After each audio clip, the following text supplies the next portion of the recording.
নমস্কার বন্ধুরা, food world G20-তে স্বাগত জানিয়ে সবাইকে একটা আজকে রেসিপি নিয়ে চলে এসেছি।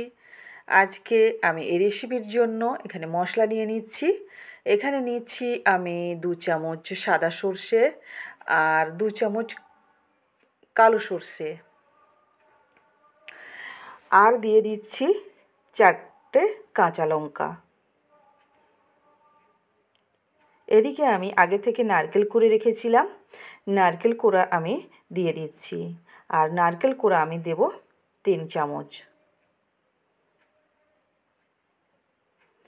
এবার এতে আমি মাপ করে রাখা কালো সর্ষে, সাদা সর্ষে, কাঁচা লঙ্কা আর এখানে পরিমাণ মতো জল দিয়ে সর্ষে, কাঁচা লঙ্কা, নারকেল কোড়া এটা ভিজিয়ে রেখে দিব 10 মিনিট মতো। 10 মিনিটের পরে দেখুন বন্ধুরা, আমি পেস্ট বানিয়ে নিয়েছি এবং খুব ভালোভাবে পেস্ট করে নিয়েছি, দেখেই বুঝতে পারছেন বন্ধুরা। আর এদিকে আমি নিয়ে নিয়েছি 5 পিস ইলিশ মাছ। এতে দিয়ে দিলাম লবণ, লঙ্কার গুঁড়ো, হলুদ গুঁড়ো আর দিয়ে দিচ্ছি সর্ষের তেল। দিয়ে এবার মাখিয়ে নিব। মাছটাকে এপিট ওপিট করে হলুদ গুঁড়ো, লঙ্কা গুঁড়ো যাতে লেগে যায় খুব সুন্দর করে মাখিয়ে নিতে হবে। আর বন্ধুরা, কে কোথা থেকে দেখছেন ভিডিওটা নিশ্চয়ই কমেন্টে জানাবেন। ভালো লাগলে লাইক, কমেন্ট, শেয়ার অবশ্যই করবেন। আর নতুন বন্ধুরা একটু সাবস্ক্রাইব করে বেল আইকনটা অন করে রাখবেন। আর পুরনো বন্ধুদের জানাই অফুরন্ত ভালোবাসা আমার পাশে থাকার জন্য, উৎসাহ জাগানোর জন্য। আমি মাছটা মাখিয়ে রেখেছিলাম 5 থেকে 10 মিনিট। তারপরে আমি কড়াইতে তেল দিয়ে কালো জিরে দিয়ে দিয়েছি। এরপরে দিয়ে দিচ্ছি সামান্য মাথাটা ফাটিয়ে 4 পিস কাঁচা লঙ্কা চেরা, আর দিয়ে তুলে দিচ্ছি মাছ। মাছ খুব একটা বেশি ভাজবো না বন্ধুরা, খুব হালকা ভাজতে হবে। আর ইলিশ মাছ মানেই তো জানেন আপনারা, খুব বেশি ভাজতে হয় না।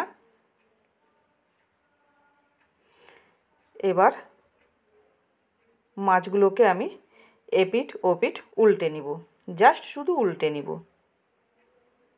বন্ধুরা, আপনাদের সুন্দর সুন্দর কমেন্টগুলো আমাকে কিন্তু অনেকটাই উৎসাহ জাগায়, আর আমি চেষ্টা করি সবগুলো কমেন্ট খুব ভালোভাবে পড়ার জন্য। আর আপনারা যে কমেন্টগুলো করেন আমার খুব ভালো লাগে, তার জন্য আপনাদের অনেক অনেক ধন্যবাদ, ভালোবাসা। এই যে দেখুন, আমি মাছগুলো ওলটপালট করে ভেজে নিয়েছি। এই যে দেখুন, মাছগুলো ভাজা হচ্ছে। এক সাইড হয়ে গেলে তারপরের সাইড আমি এরকম করে উল্টে পাল্টে ভেজে নিচ্ছি। খুব একটা বেশি ভাজবো না, বলে দিয়েছিলাম না বন্ধুরা, তাই বেশি ভাজিনি। আর এতে দিয়ে দিচ্ছি হলুদ গুঁড়ো সামান্য পরিমাণ, আর কাশ্মীরি লঙ্কার গুঁড়ো দিলাম। দিয়ে আবার একটুখানি এপিট ওপিট করে নিচ্ছি। এই যে দেখুন,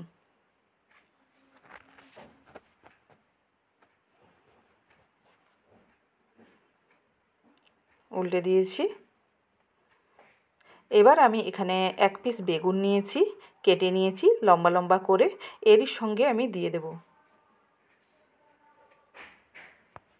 আলাদা ভাজা লাগবে না বেগুনগুলো, এরই সঙ্গে বেগুন তুলে দিলে দেখতেই পাবেন বন্ধুরা, খুব সুন্দর করে ভাজাও হয়ে যাবে। আর নতুন করে আলাদা এক্সট্রাভাবে টাইম খরচ করে কিন্তু ভাজতে হবে না, এতে টাইমেও সাশ্রয় হয় আর খুব তাড়াতাড়ি হয়। দেখেই বুঝতে পারছেন বন্ধুরা, বেগুন ভাজা কিন্তু আমার হয়ে গেছে। এবার তুলে দিব মশলা।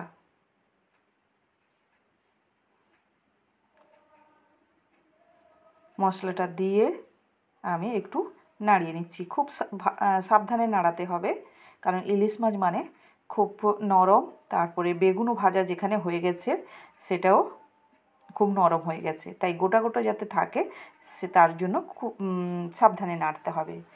আর এরপরে আমি বাটি যে ধুয়ে রেখেছিলাম, গ্রাইন্ডারে ধুয়ে করে বাটিতে আমি জলটা করে রেখে দিয়ে দিলাম। 1 বাটি পুরো ফুল দিয়ে দিয়েছি।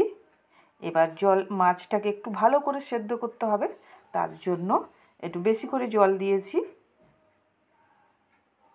দিয়ে ভালো করে নাড়িয়ে নিচ্ছি। এই যে দেখুন মাছটা ফুট চলে এসছে। এবার আমি একটা ঢাকা লাগিয়ে দেব। আমি 5 মিনিট মতো ঢাকা লাগিয়ে সেদ্ধ করে নিব। 5 মিনিটের পরে দেখুন বন্ধুরা আমি ঘুরে এসেছি। আমার ইলিশ মাছ অলরেডি রেডি। এর উপরে দিয়ে দিচ্ছি আমি 3টে কাঁচা লঙ্কা, গোটা কাঁচা লঙ্কা অবশ্য দিয়েছি, আপনারা চাইলে চিড়া দিতে পারেন।